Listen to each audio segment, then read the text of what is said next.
This is a lesson on how to open your locker. First thing you have to do is find your locker. Odd numbered lockers are on top. Even numbered lockers are on the bottom. There it is. The combination to this locker is 8, 19, and 48.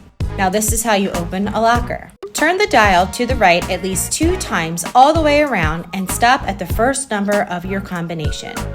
In this locker, the first number is an 8. Next, turn the dial to the left. You must go past the first number of the combination, then go to the second number. For this locker, the second number of the combination is 19. Finally, you turn the dial to the right. This time you go straight to the third number. For this locker, the third number is 48. Now your locker should be able to open.